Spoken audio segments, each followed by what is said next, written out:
so important that if we want to discover and understand Catalan modernism, it's needed. I think we have to imagine the kind of families that who hired this architect. So let me show you the great example. The Joey Morera family, or the Batlló family, were what we like to call Catalan Gatsbys. Young people, young people like you and me, who invested in companies and went rich very fast but very young. So all that mattered was to have fun, to enjoy, to celebrate champagne parties, and to have beautiful houses and show off and compete. So see which is the most important factory, see which our business is the best. So, as you can see, this is La Rambla. Also, the surname of the owner of this place, Mr. Amadé, Mr. Almond Tree. The thing is, Mr. Almond Tree was a chocolate maker, and this is why he was rich, because he had one of the most famous chocolate companies.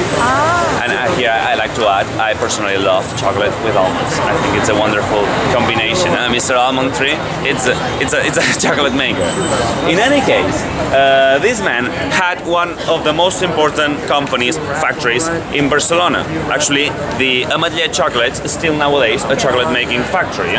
And the symbol of the factory, the almond tree flower, has become the symbol of Catalan modernism. Actually, in the pavement of many neighborhoods of this city, you will see the almond tree flower like the pavement.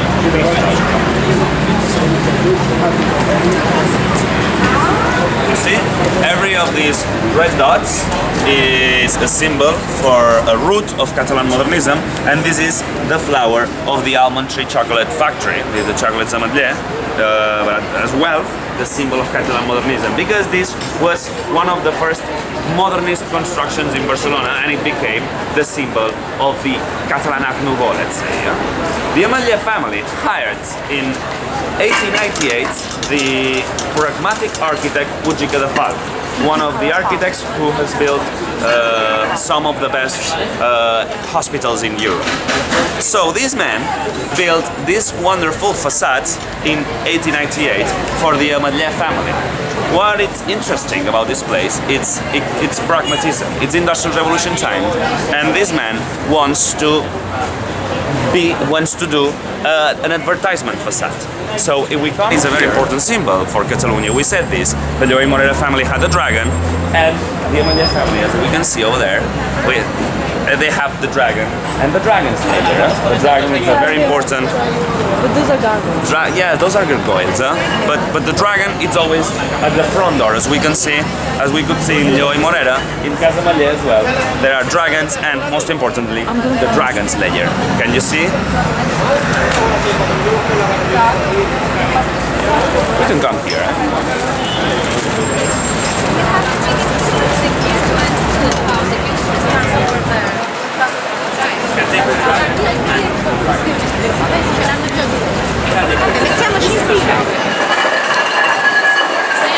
Exactly, very good. St. George, or here. Don't worry.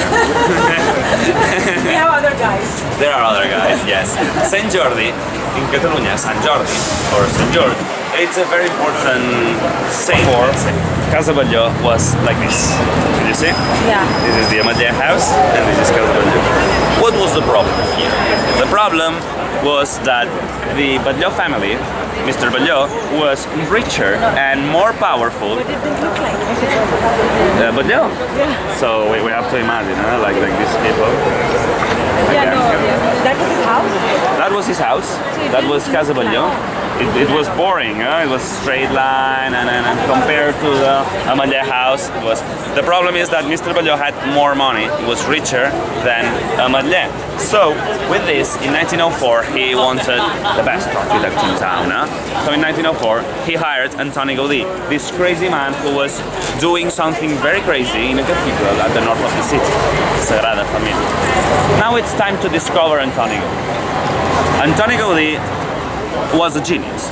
We like to say that he was a genius, but I also like to add that he was a crazy guy. Of course. A crazy guy. But in here, I like to say also, maybe you agree with me, maybe you don't, that madness madness, it's only differentiated from genius by this thin line we call success. By success. A lot of crazy guys or women were crazy, and then they succeeded, and now we consider them geniuses. Comes to my mind Leonardo da Vinci, Albert Einstein, Charles Baudelaire, Jim Morrison, many crazy minds that turn out to be geniuses. Gaudi was one of this kind. Gaudi was a crazy man with crazy ideas that you will discover. It was like Leonardo da Vinci, and he applied them to architecture. So in 1904, the rich family Batlló hired Antoni Gaudi with the only purpose of adding a floor, and turning this house into the illusion. We know that it's modernist with the waves, the bones, the nature. But Batlló i Morera and Ametller had a dragon on their facade, on their door, to show that they were Catalan families. Gaudi does another thing. What's that roof? What's representing? It's a dragon back. It's a dragon. Back of a dragon. It's the spine of a dragon, exactly. This is the Catalan identity and the wonderful metaphor that Gaudi is playing here. Now we have this perspective. We can look at Casa Batlló and see it from another perspective. As a dragon, Casa Batlló, or the Bones House, it's also called the Dragon's House. So, the roof would be the spine of a sleepy dragon, eh? But well, also these blue and greenish colors that we could see with these waves maybe are the sea, maybe are the scales of these dragons, the scales of this reptile. And the principal floor could be, why not, the open mouth of a dragon who's chewing the bones of the randomly chosen citizen of Barcelona, like in the tale.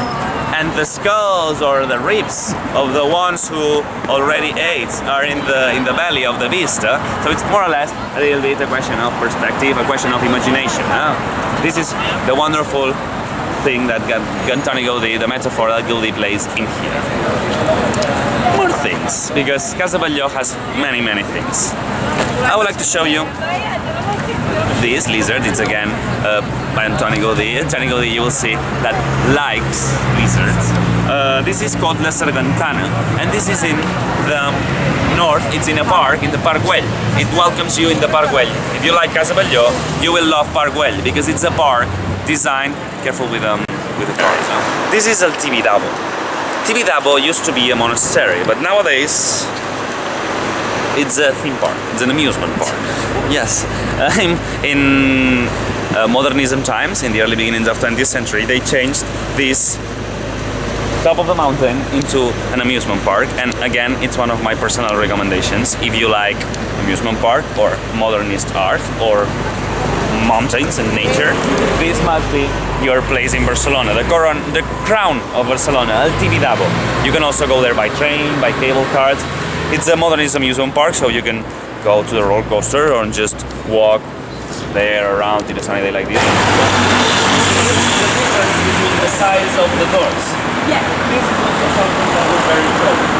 Someone, maybe one important family, would have these gigantic doors, so they would enter with a huge fancy carriage, with the 4 horses and everything. While on the other hand, in front of them, maybe the other family would rather have a small door, so this door would be telling you, I have a car. I don't go on carriage. I'm much more modern, so small doors were even richer families because they had cars. Oh, It's true. It's cool.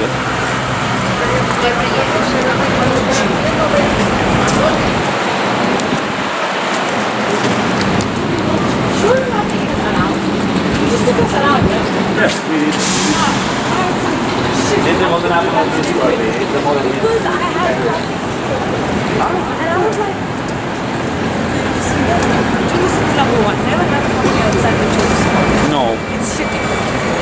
it's owned by the bank.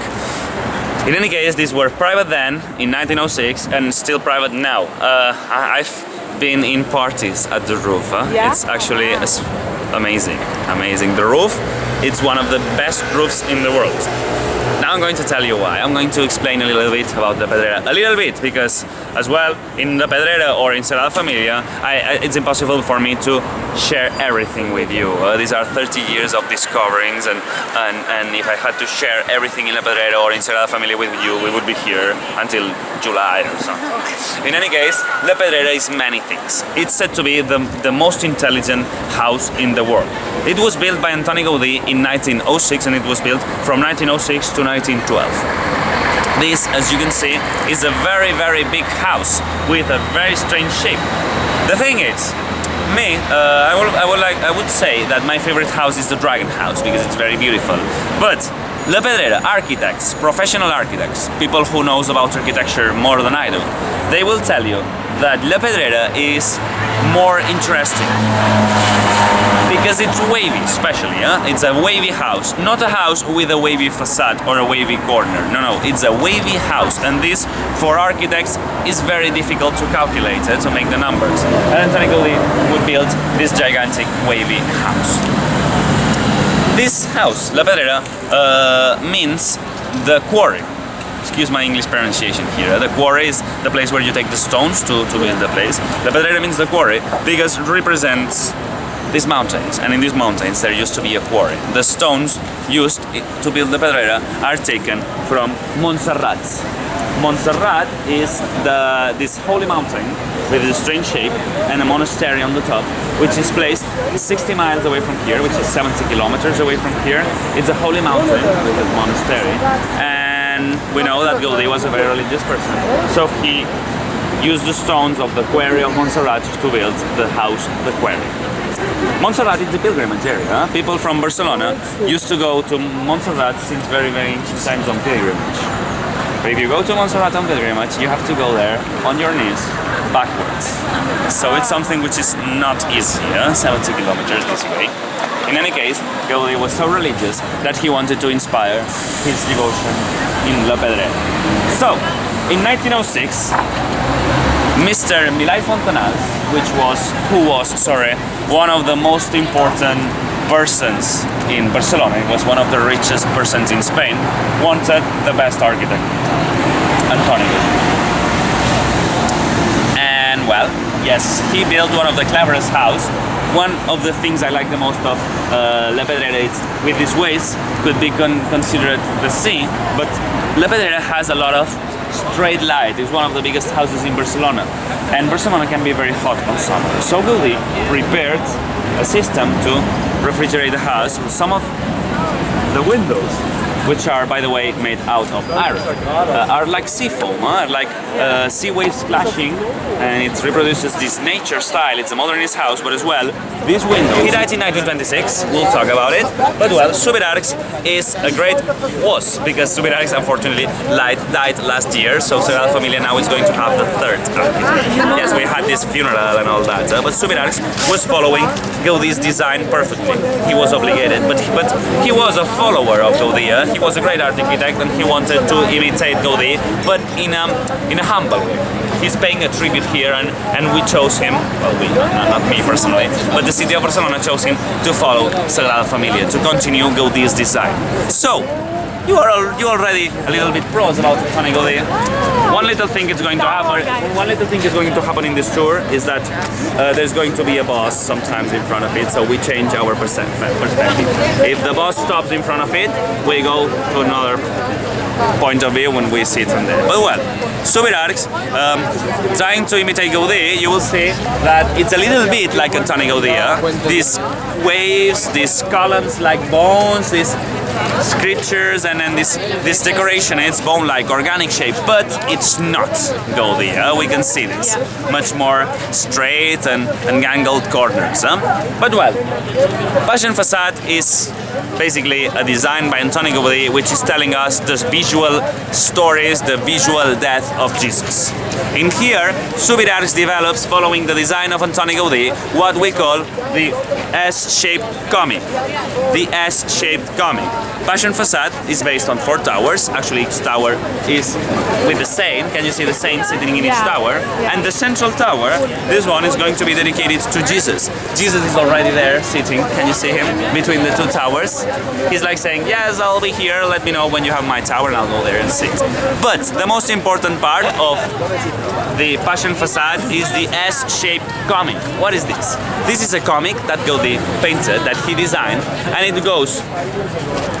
Now we have a bus. They're my worst enemy, Barcelona buses. But it goes. It's an S. It's S-shaped because it goes from the lower part, the left, to your right, up.